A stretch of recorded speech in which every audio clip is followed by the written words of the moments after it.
You're right, Dante. How's it going? I'm not bad, Rudy, but this whole lockdown thing is making me really lethargic. I'm not kind of feeling doing anything energetic for the podcast this month. What do you think? Yeah, I can't. I'm just sat here getting fat. I can't be bothered. I can't. Well, Okay. we're going to think of something. We normally do something really witty and clever for the introduction of the podcast. I don't know about that. Witty and clever, we barely achieve that on a normal podcast. That's fair enough, actually. But I have prepared this cinematic trailer, which I may have stolen some bits of your voice to do it, but I'm just check this out. See what you think of this. All right, I'll give it a go. In a time when podcasts are oversaturated and gaming toxicity is at an all-time high, step into a world where you can choose to listen to a terminally average one that tries too hard to be funny and pretends that there really is some comedy writing going on. Play as a podcast listener who became so bored by lockdown they'll listen to anything at this point, as long as it came from a podcast recommendation thread on Twitter, because in 2020, people don't use a search function in podcasts, but need social media to tell them what to like. Literally tens of hours of content, with each episode featuring brand new content that feels awfully like the previous episode, but with less planning and foresight. On the 5th of August, prepare to be mildly entertained and only slightly less bored with the Jambags Gaming Podcast August 2020 episode. This will be the best episode of any podcast you have ever listened to. Ever. Or your money back. Podcast free, by the way. Hey, so not bad, am I right? Smooth, slick, making us look way more polished than we are in reality. And realizing that each script for each episode is scribbled on the side of a beer mat or on the back of one of our kids' coloring books. Well, I mean, colour me impressed there, Dante. That was better than I thought it was going to be. The music as well, really I got tingles when I listened to that. I mean, I seriously can't wait to listen to the podcast, and we're the ones recording and editing it. Yeah, that's spoilers for us, to be honest. I can't wait to see how this is gonna turn out. Yeah. I mean, it didn't really feature anything new, did it? It was kind of like just pretending there was something. Don't think about that, Rudy. No. In fact, before anyone has a chance to think about the fact that there was actually nothing new in that trailer, here comes another one. World premiere. Another what? Ooh, this looks good. There's some guy from a gaming company who's about to say something. Wait, that's you with an even shittier mustache. Shit, Rudy. Here at Jambags, we are committed to giving you the best experience for your podcasting dollars. That's why we have been working tirelessly over the past several months to bring you Jambags 2.0. His next-gen graphics, fully interactive questioning, and features of gaming stupidity at a full 8 podoflops. Take a look at Jambags, the next generation. In a time when podcasts are oversaturated and gaming toxicity is at an all-time high, step into a world where you can choose to listen to a terminally average one that tries way too hard to be funny and pretends that there really is some kind of comedy writing going on. Play as a podcast listener who has become so bored by lockdown they'll listen to anything at this point as long as it came from a podcast recommendation thread on Twitter. Because in 2020, people don't use the search function in Apple Podcasts. They need social media to tell them what to like. Literally tens of hours of content. Each episode featuring brand new content that feels really similar to the previous episode's content, but even less planning and foresight. On the 5th of August, prepare to be mildly entertained and only slightly less bored with the Jambags Gaming Podcast August 2020 episode. This will be the best episode of any podcast you have listened to ever. Or your money back. Podcast is free, by the way. Wow. Whoa. Woo-hoo. Yeah, it's pretty amazing, right? Okay. That's probably the easiest intro we've ever done. I made a whole cheese on toast while that trailer was playing. I bet, yeah, it was pretty good. Do you think it matters we just featured epic music and an over-the-top description of, kind of blowing, out of water what we're actually going to produce, but not actually featuring anything from the podcast that people could perhaps, I don't know, No? No, publishers do that all the time. They re-release exactly the same stuff, just in a slightly different order with a slightly different voice. And, the gaming public seems to lap it up, so it should be fine for us too. Meh.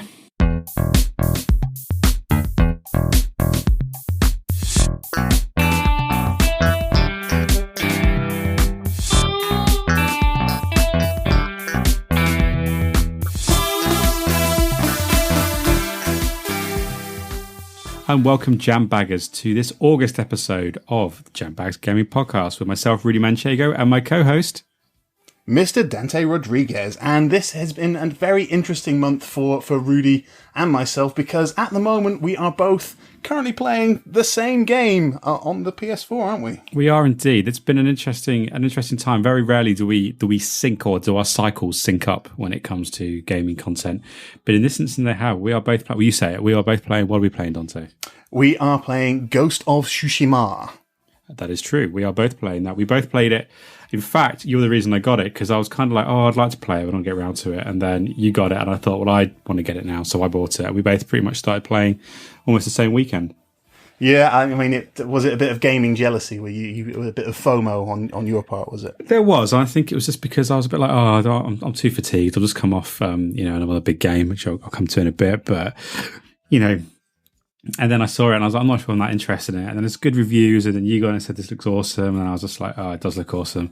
Thinking about it, I'm going to get it. And then I got it, and I was like, perhaps I won't like it, and I started playing it and got addicted to it. So I really like it. Yeah, no, I think the comparisons with things like sort of Assassin's Creed, but only done better, I think is what a lot of the reviews said, and you know how I feel about Assassin's Creed Odyssey, and I do agree that it was quite a sort of an overblown game with maybe too much to do, which again, looking at the reviews of Ghost, it clearly doesn't fall into that trap. It's sort of 20, 30 hours rather than, I think I spent about 160 on Odyssey all told. If I damn. the DLC.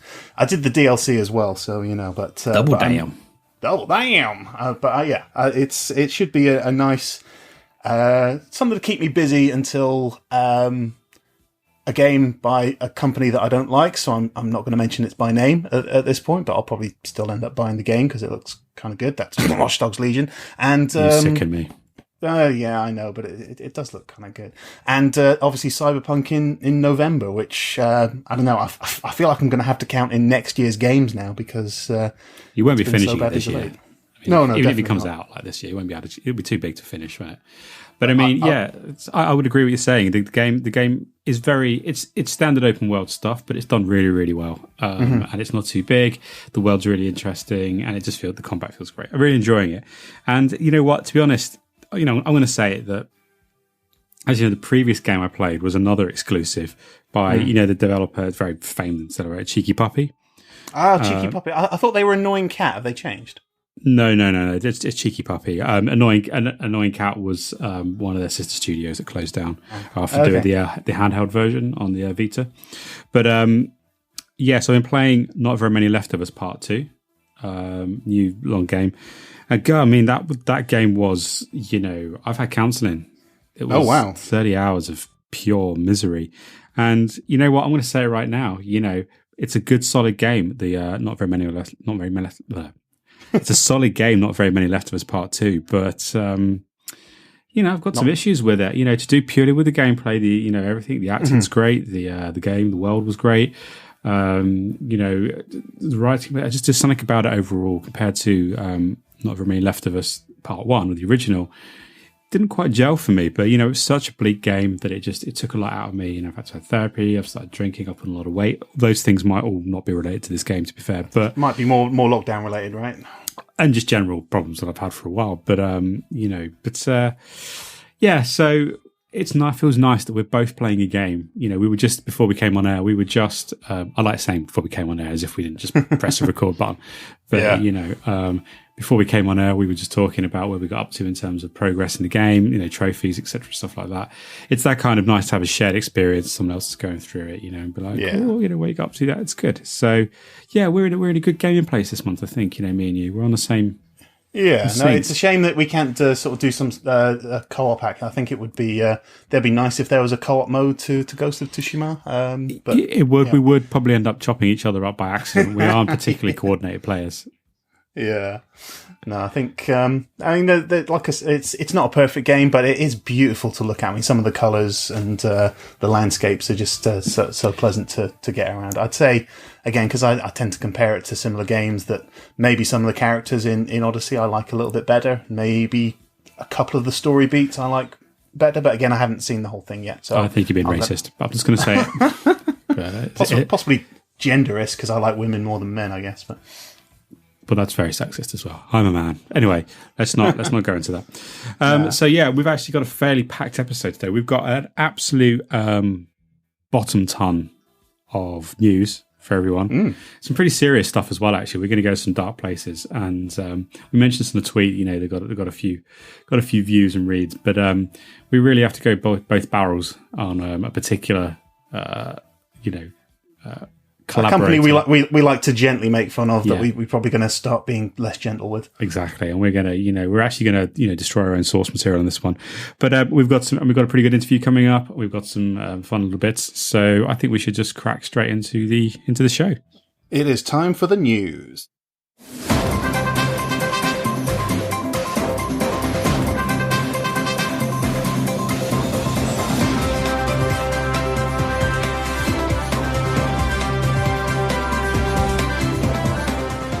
And hello, Jambaggers. It is time for our regular news segment from the Jambags. And we have got some absolutely corking news stories for you this month. As we said, some fairly dark places, some fairly serious things going on in the gaming world. So we're going to go straight into story number one, which comes from Rudy and is about our French neighbours, the good people, well, not particularly good people at Boobysoft. Yeah, I mean, let's be quite clear. Boobysoft. Boobysoft is a company that we have gently ribbed in previous episodes. For any long-term listeners will know, and they've done lots of dopey things in the past. Some things that aren't particularly, consumer friendly. Some bad decisions. Yeah, and the breakpoint thing in particular was the one that sort of stands out for me. Yeah, they've run total cash grab. Yeah, they've done a lot of the kind of microtransaction stuff, but in all that time, it's been very gentle. But the gloves are off now because those people at Boobysoft really haven't been cleaning house, and they've let some horrendous things go on there across their global studios. Abuses of power, abuses of people, despicable behavior, cover-ups, non-functioning HR department that just assisted the abusers, and all sorts of stuff's going on. And what we're seeing is that now that's come to light by some excellent investigative reporting by the likes of peeps at Kotaku, yeah. and Bloomberg, and several other news agencies and stuff like that, and also prominent YouTubers. We're seeing some horrendous stuff come out, and we're seeing some heads rolling. And so one of the things we've seen, one of the heads roll, has been someone that's guested on the podcast before, Cedric Latour.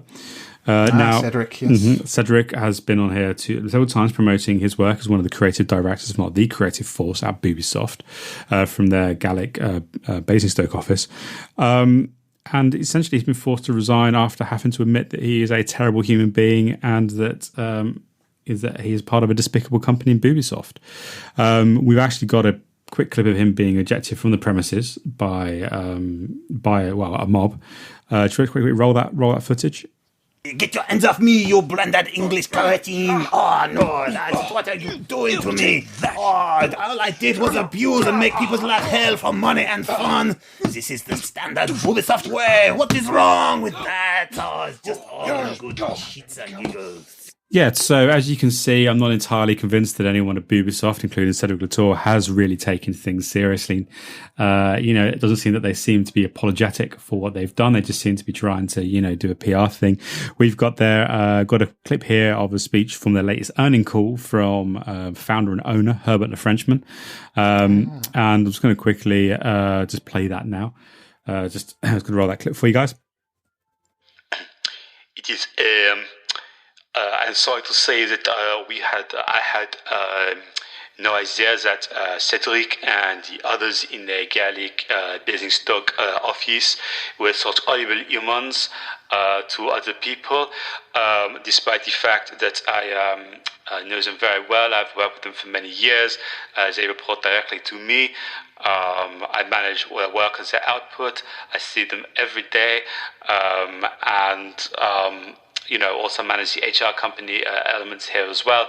I had no idea, and I've put in some practices that will make sure that in the future that there will be no, there will be no one found out. I mean, by found out, I mean that we will not be having the reports in the media. I mean, we will be illuminating the issues, and we will not be allowing this behavior to publicly be let out again. Ooh, wow. Okay, so this really doesn't seem like they're. It seems like they're sweeping it under the carpet rather than actually sort of coming out and sort of fessing up or even prosecuting anyone. It does sound like people should be getting prosecuted for this, not just fired. I mean, absolutely. I mean, it borders on these allegations on, proper abuse. It is proper abuse, but you know what I mean? It's bordering on stuff that I think that just to kind of, let's just sack a few key heads and hope it goes away. That isn't enough. It's not about doing that, sacking a few of the abusers. This has been, a cover-up that's gone for a long time. This has been horrendous stuff. And I think you can see that as, Boobysoft's output has been very, very, generic and samey, and it's clear that several of these abusers wielded a lot of power, Cedric being one of them, and that explains why the same game's been released. And truthfully, I don't think anyone really wants their games to be made by a bunch of serial abusers. That's just, no one wants that. So yeah, that's a pretty serious news story, and I think that that in future we'll be treating Boobysoft as a target in our parody and satire moving forward.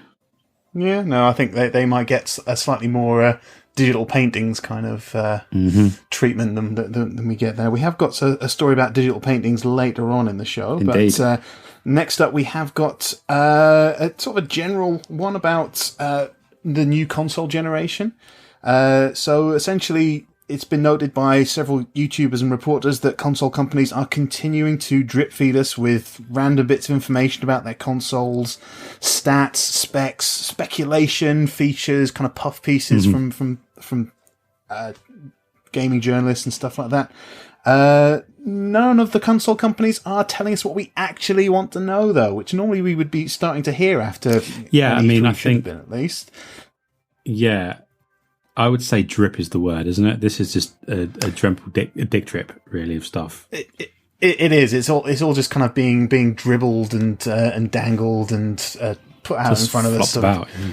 Yeah, just really kind of making us feel like we really want it, but we can't have it, which is really not doing well for the way that a lot of us are feeling right now in lockdown in particular. And now, what we are hearing about is how Microsoft are saying they're putting gamers first. And their standard line at the moment is that console exclusives aren't what gaming is about, restricting people from playing games, which, is what Phil Spencer says in his jackets a lot. Yeah, despite the fact that the recent event had quite a lot of console exclusives to Xbox.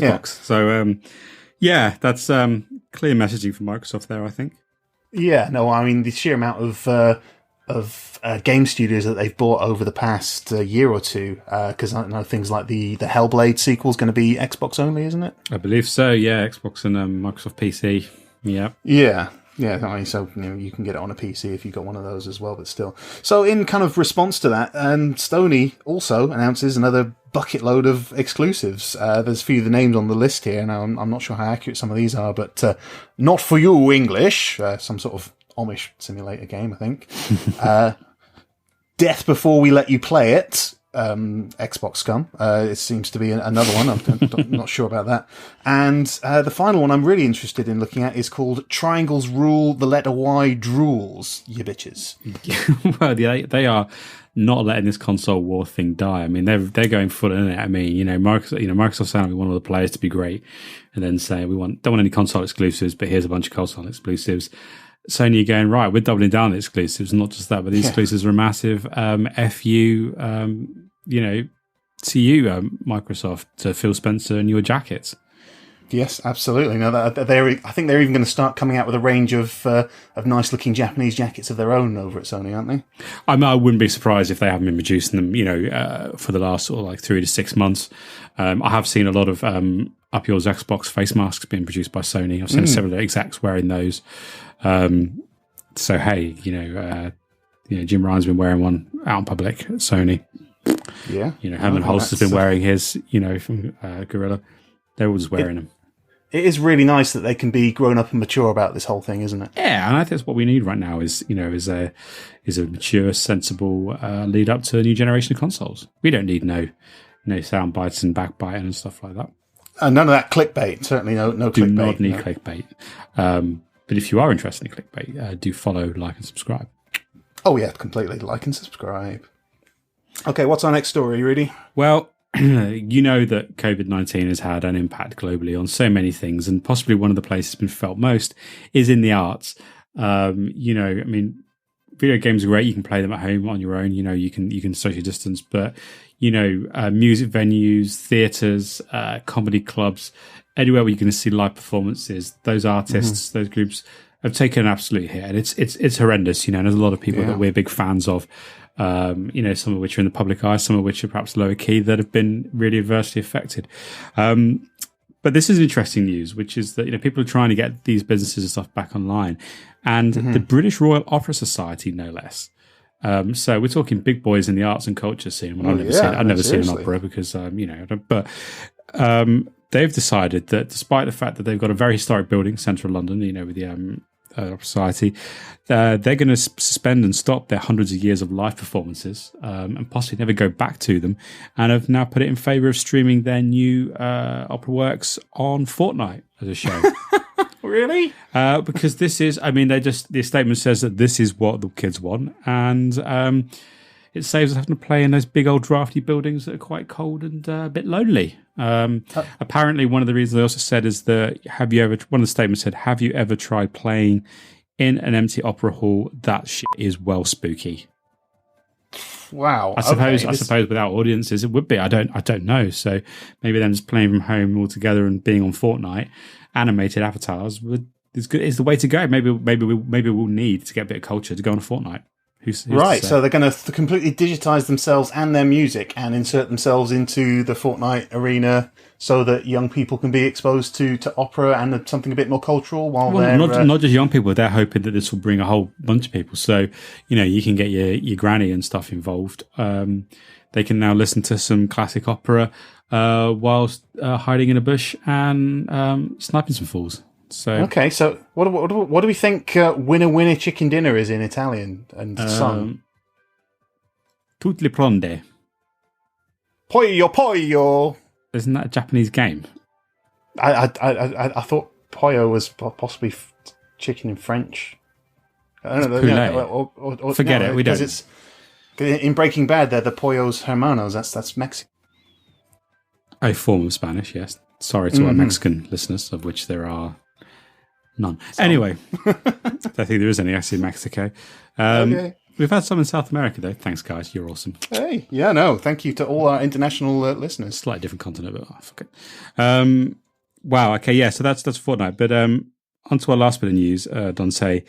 Onto we've been teasing earlier. Digital paintings, our old favourites.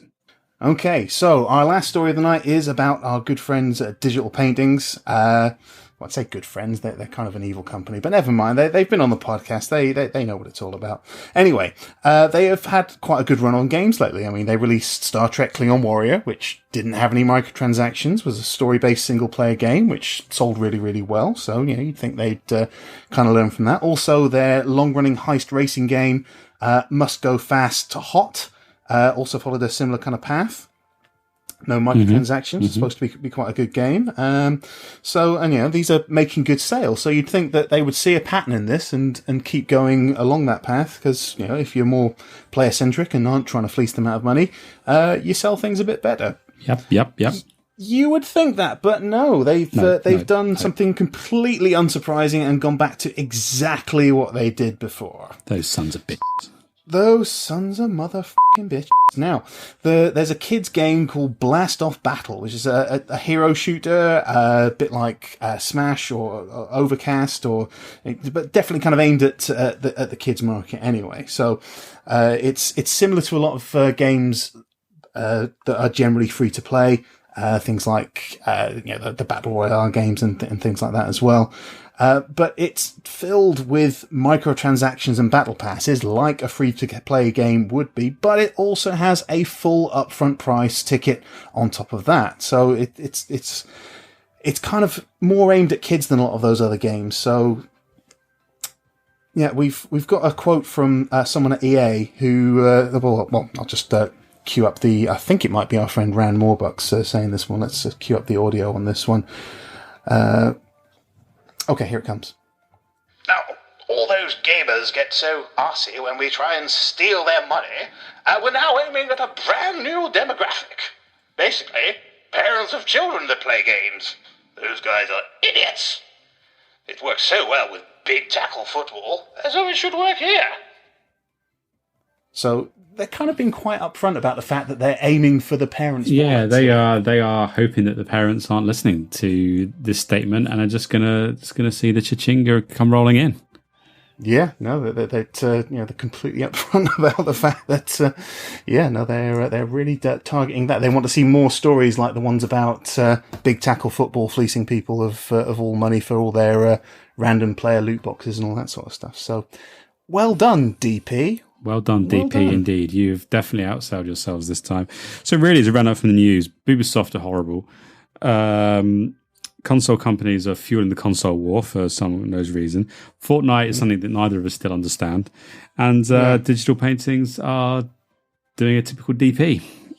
Yeah, complete DP all over the place. It's getting very messy out there. It is it's definitely a crowded arena.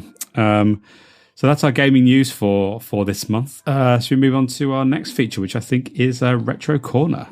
I think it's time.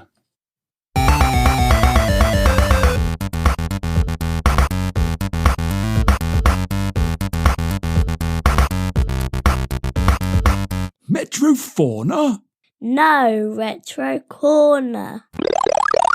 And welcome to our Retro Corner segment, which is just me today. I don't know where Rudy's gone. Anyway, before we get going into that, just wanted to say before we get started that Jambags do not advocate piracy of any kind. The following is a work of pure fiction, and it's complicated for us idiots to work out as well, but we just want to make sure that everything's fine. Anyway, where's Rudy? Hello? Dante, it's me. It's Rudy, yeah? Hey, Rudy. I haven't heard from you in, a few minutes. What's up? I don't recognise this number that you're calling me from. Yeah, listen, this is my burner phone, okay? It's my burner phone. Burner phone? I've gone off the radar, Dante. I've had to quit my life and go on the lam, yeah? Do you know what I mean? I'm on the run. They're on to me. They? Who? What? Run? Yep. What's going on? The feds, Dante, the feds, the suits. They know what I've done, Dante. I've left my home, the kids, the wife, everything. I can't even tell you where I'm right now, so don't even ask. Okay, so where are you right now? I can't tell you. Is that the Burger King near you? No, absolutely not. Can I please take your order, sir? Shut up. Anyway, look, this is serious. They might be tracking you because you're in on this as well. What the hell did you do this time, Rudy? I mean, seriously, why are you on the run from the feds of all people? Yeah, this is a pretty serious crime, actually. I didn't want to have to involve you, but look, you're in on this, okay? The thing is that I'm a big retro gaming fan, yeah? Yeah, no, I know that you like retro games. It's probably a little bit more than I do. Okay, go on. So I've had an itch to play some Star Wars Episode 1 Racer on the N64 recently, yeah? Why? Why that game? Yeah, look, it's not important, okay? Like I said, not important. Let's just say I like pod racing. Anyway, I always have, I always will, yeah, but that's it. And also, I quite like the animations, but that's it, right? Look, I've got the car, I've got the actual game itself, obviously, of course I have, but the thing is that my N64 plays like guff on my HD TV, and I don't have a decent-sized CRT, I can't afford that. I need a Suburban and some casual racism. Okay, well, what about the remaster? There's a modern remaster of it on the modern consoles, why didn't you get that? Oh yeah, why don't I go do that and, I just throw my entire bloody retro play credentials of whatever. Look, I was literally dying to play the game.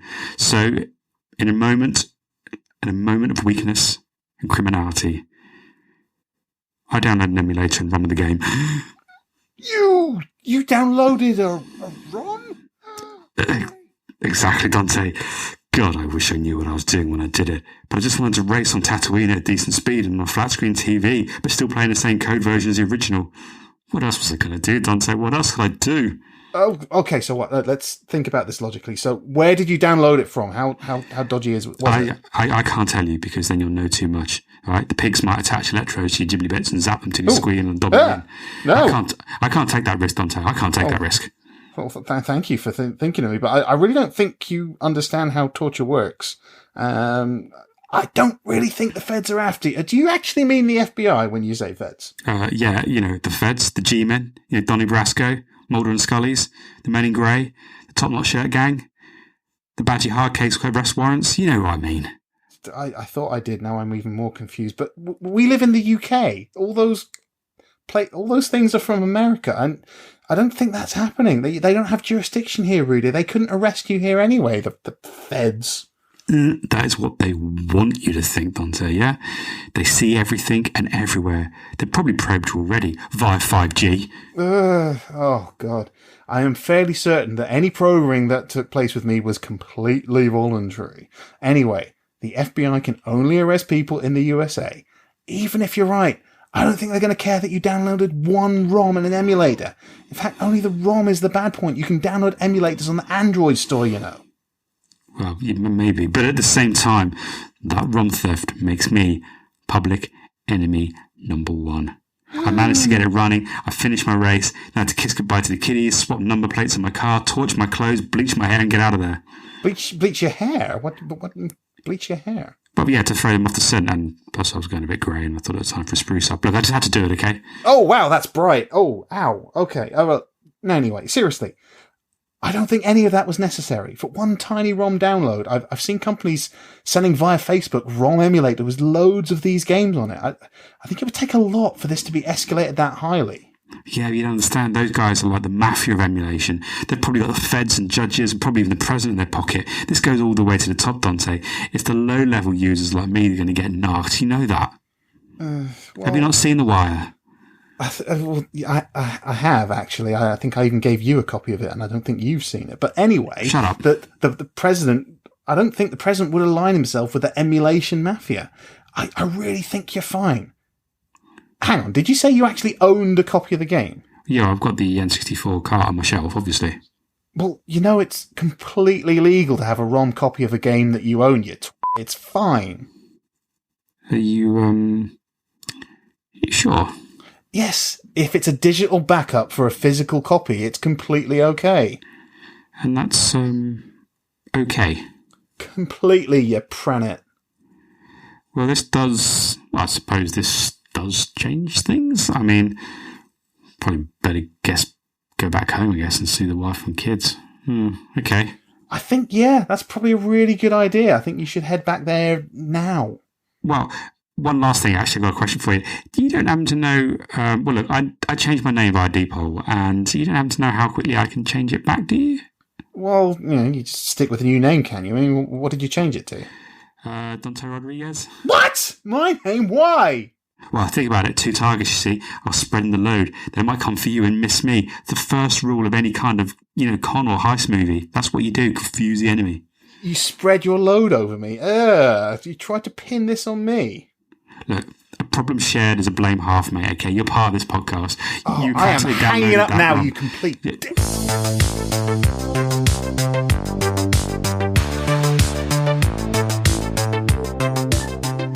And on to our regular interview segment here at the Jambags Gaming Podcast.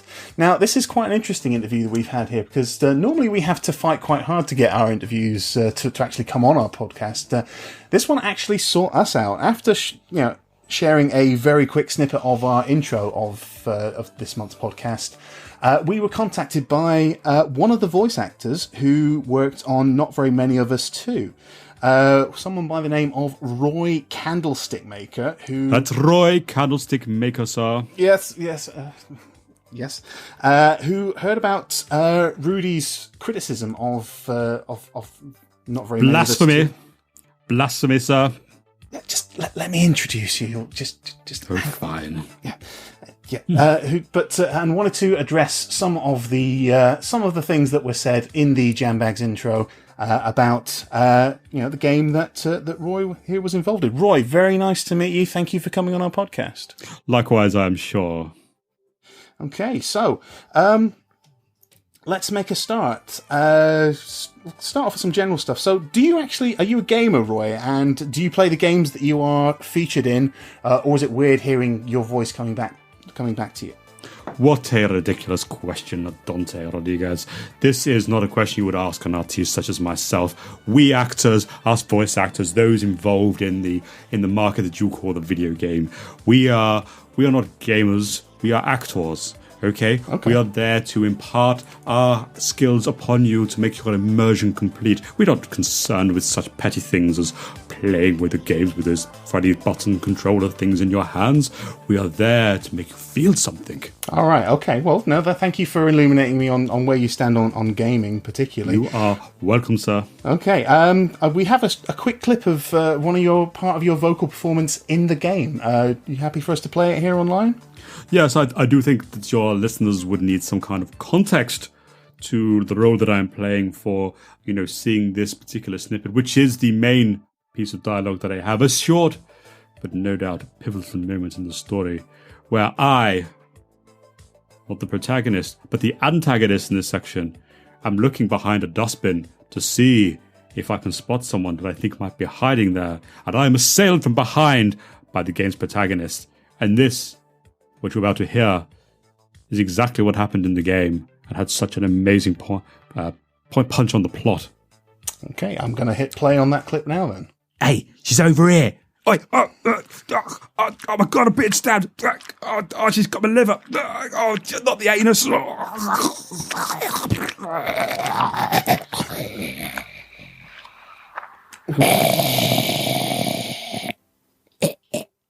What? Wow. Oh, it's still going. Okay. It's not finished.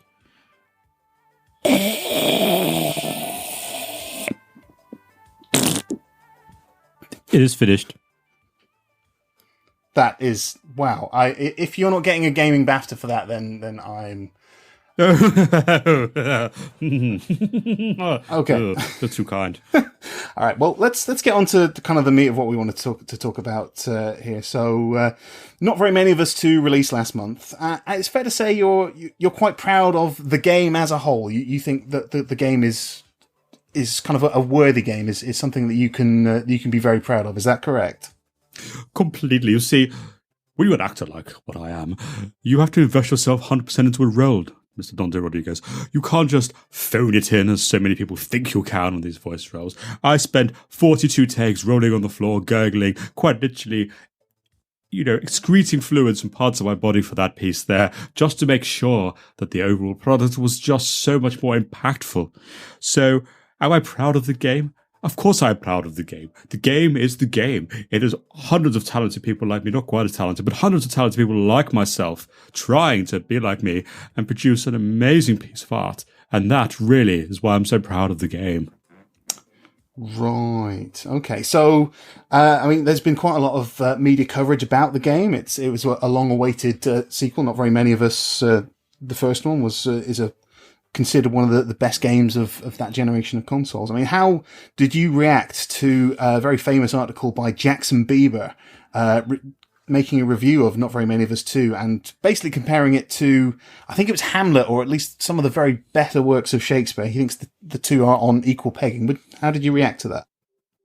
Well, first of all, I acted like the way any artist would work, in complete agreement. In fact, the only thing I would disagree is possibly this is greater than the works of Hamlet.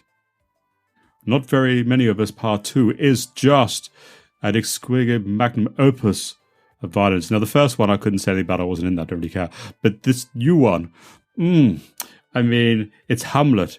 It's Shakespeare in a nutshell. It's Dickens wrapped up in a cheese roll made of, I don't know, some of the greatest Wagner, and some of the greatest works of art known to man. And this stands up there. In fact, many years from now, people will come back to this game and say, this changed the way that we saw the world and how we saw people getting stabbed up in a back alley. Behind a dustbin. Absolutely. Very important part. The environment plays so much to your performance. Okay, so I mean, there's been a bit of online controversy about this because you are active on Twitter, and we've had a few things go out, including our clip from the start of our podcast, which was released as a extra clip on Twitter.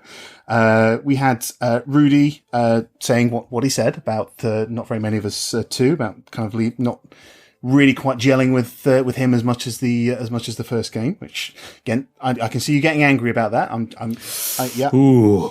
I'm just, and also we had a fairly anonymous Twitter user who hadn't been on it very long, as Random Bloke 7 from Dagenham, just made a comment that video games in general, not really specifying not very many of us too, just said that video games in general drag on a bit, don't they? How did you react to those comments? With anger, sir. Anger. I am seething that such idiocy exists out there on the World Wide Web. As we've just said, a reviewer, no doubt one of the most amazing reviewers ever made, who was plying his trade for hundreds of years, said that we are comparable to Shakespeare, if not better than Shakespeare. And here is some random bloke, and your co-host Rudy, who I notice is not here, but Pratt, has come out to just dismiss the entire thing because there's some things they don't like about it. As if they understood art in any real meaningful way. It's absolutely disgusting. They don't create. They don't put their hands into the goo and make things out of that creative clay for others to enjoy, to consume, to make them feel better than their small petty lives. They don't know what it's like to build something monumental, only to have pricks like them try and knock it down with sledgehammers made of jizz. This whole thing is ridiculous. It's a piece of art. You cannot judge it by such things. Okay. I mean, it sounds like you're taking this... Silence! Oh. I have not finished yet. I finished. Okay, Volva. Right. It really sounds like you're taking this quite personally. I mean, none of the criticism has been aimed at your performance. I mean, it's been considered quite good, all the reviews have said, or at least functional enough that the player knows what's going on and when you're still alive and how much more stabbing they need to do. I mean, how do you see your role in alongside? I mean, with the team of game developers, Cheeky Dog. Look, if you attack one, you attack all of us. Okay, yes, I am probably 90% responsible for the success of the game, but that 10% is still very, very important, sir. And we are all like a family. I mean, obviously, I've got better rights and I'm paid better, but the other family, is still important. That maybe imagine like Downton Abbey, Dante. Imagine Downton Abbey. Yes. Were you ever on Downton Abbey? I was in the background in the kitchen in episode 4 of series 1. Right. Okay. Yeah. Some said I played the best kitchen porter they had ever seen on film. Right. Yeah. Okay. So, but anyway, Downton I Abbey, digress. Yeah. We live in past glories. No, you see, the thing is that it's like Downton Abbey. Us actors may well be the lords of the manor, but we still need the kitchen staff and the gardeners and the people that clean up the toilets in there. They're an essential part of the product. So if you attack them, you're attacking me personally. It is like you have taken a rapier and shoved it through mine arsehole. Right. Okay. So, I mean, you just did a few lines of dialogue and that was kind of it. So you think you're 90% what the success of the game is about, even though you're not the main character. You don't understand how the main character interacts with the world and those antagonists around them is so critical to the role of the game. Otherwise, if they had not stabbed me up a treat, they would be wandering around doing nothing. They would not have had any of the deep emotional responses the player would have had by stabbing me up in the arsehole. Okay, because it's you're really getting into character, because I feel like almost compelled to do what was happening in this game and take this spiky thing I've got down here, because you're such a good actor, clearly. Honestly, sir, thank you. I mean, to thank you, yes. As I said, the power of my performance cannot be limited. Yes, no, please. And, please do leave, because I am about to stab you. Yeah. Oh, your compliments, sir. I understand. Yeah. This happens to me all the time. Goodbye, there, sir. Fare thee well. Fare thee well. I'll just go out the door now. I'm out the door. Let me. I'll just unlock it for you, and hopefully, then this broken beer bottle will get anywhere near you. Maybe. Au revoir.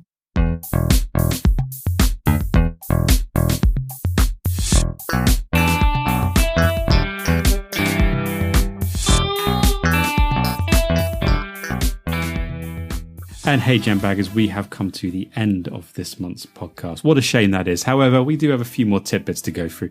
Tidbits or Anyway, we've got some stuff to go through. We have a couple of questions, and then we'll round things out as we normally do. So, Dante, hit us up with the first question that we have got through the socials. Okay, we have had a question from a listener called Starbuck. Starbuck, solid name, like it. Yes, no, a big Battlestar Galactica fans over at Jambags HQ. Thank you, Starbuck. And Starbuck has asked, what was our favourite pre-millennium console? So this kind of eliminates your fondness for the GameCube, which is, I believe, 2001 onwards. So before the millennium, what was the best console out there? Rudy, what have you got for me?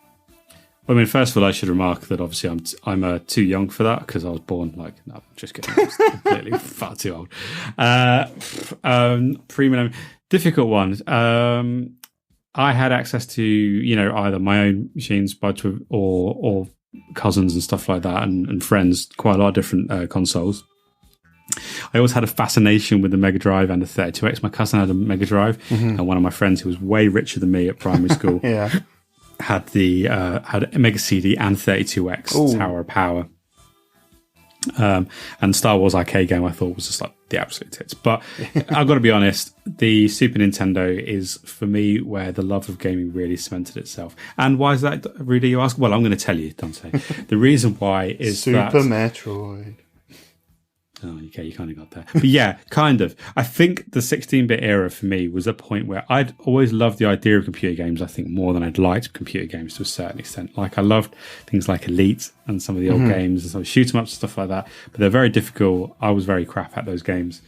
But I think when the SNES came out, the kind of investment in storytelling, and I love stories and stuff like that. So things like Super Metroid, but, some of the RPGs, some of the other games, like Zelda, Link to the Past, etc., they kind of had that, they just felt more expanded. And I know it's only sort of 16-bit graphics and stuff, but they felt a little bit more believable. And there's some sort of scarier games, like I really enjoyed like games that had Alien 3, and some of the racing games and Street Fighter and stuff like that. They just felt like arcade games as well. So then I'm going to go Super Nintendo.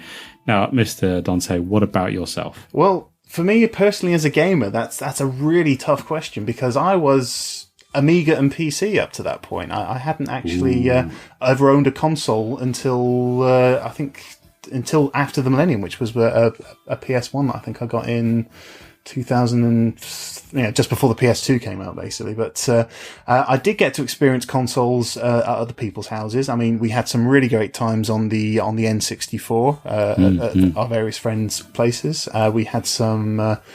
I had a few friends with Mega Drives that were always fun, but I am going to go with the Dreamcast, which my cousin Adam, if you ever listen to our podcast, who would always bring that one round, and we would often play games on the Dreamcast, including Project Gotham Racing. That was a lot of fun. Yeah. And I think we had, is it Soul Blade back there before it became Soul Calibur? It was Soul Blade on that Soul one. Blade. Yeah. No, good games. And those, and the Dreamcast was a spectacular device for, couch co-op games, arcade style titles. That's what Sega were awesome at. And the Dreamcast had some cracking titles.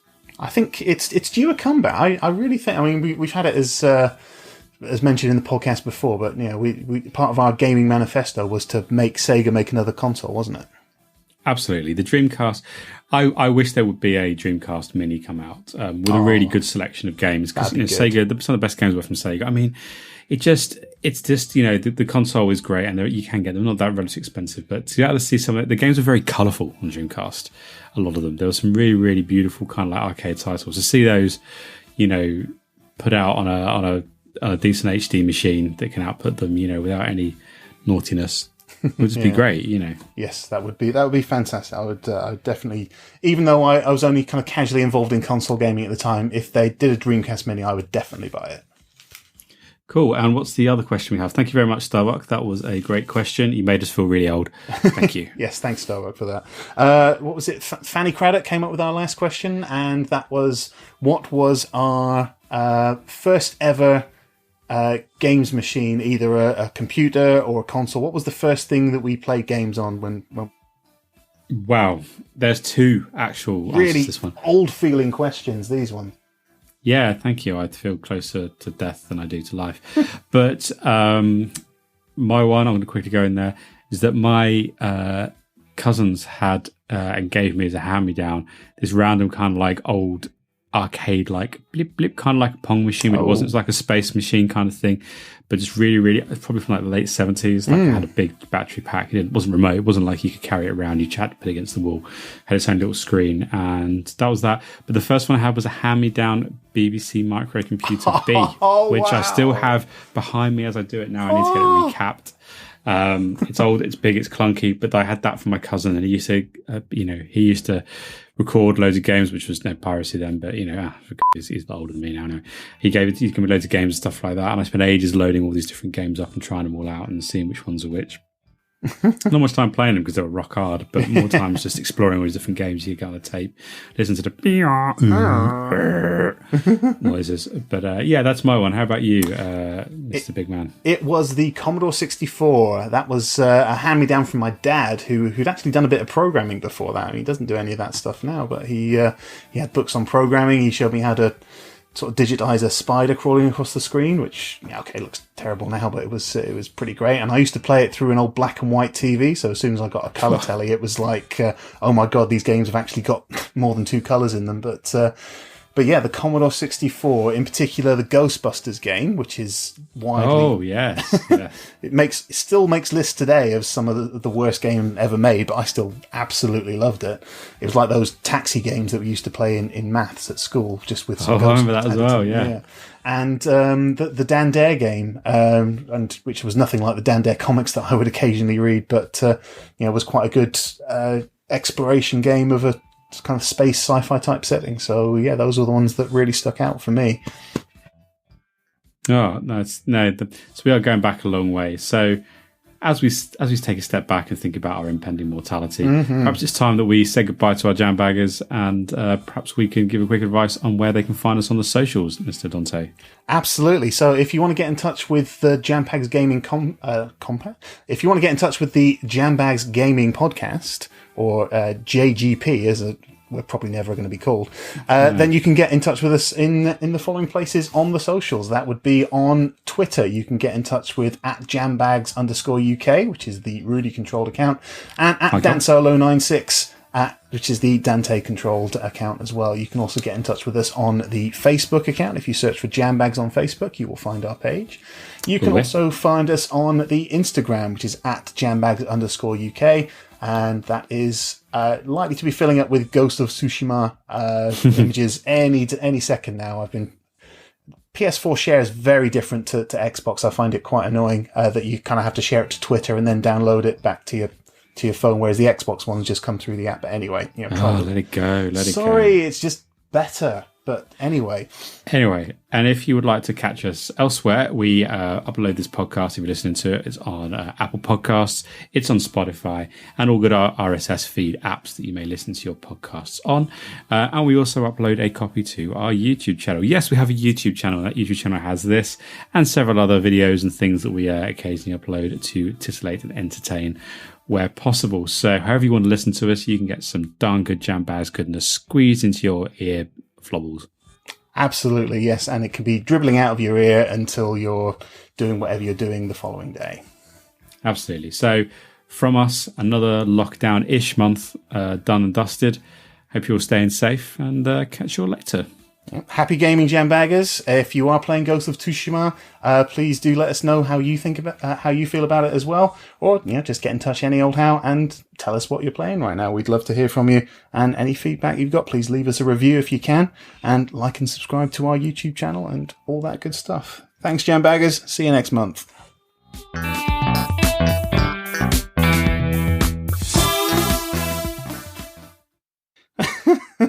Oh, hey, Rudy, I think that was another great podcast. Hey, why are you in black and white? Sorry, I didn't get that. Are you speaking French? Oh, I see. You've turned on Kurosawa mode. That explains the hat, the straw hat. Oh my god! Did you steal that from your mum's linen basket or something? Hey, Look, I think Ghost of Tsushima is a great game too, but you are taking it a bit far. I mean, you look ridiculous. I mean, can we just grab a pint or something instead? Oh, Rudy, we are not having a standoff. Plus, this Japanese thing we're doing is really racist and we should stop it. Look, I'm switching it off, okay? Oh, Rudy, you prick. Oh. Ugh. Ooh, actually, yeah, I ought to get out of here. I think he's pretty badly hurt.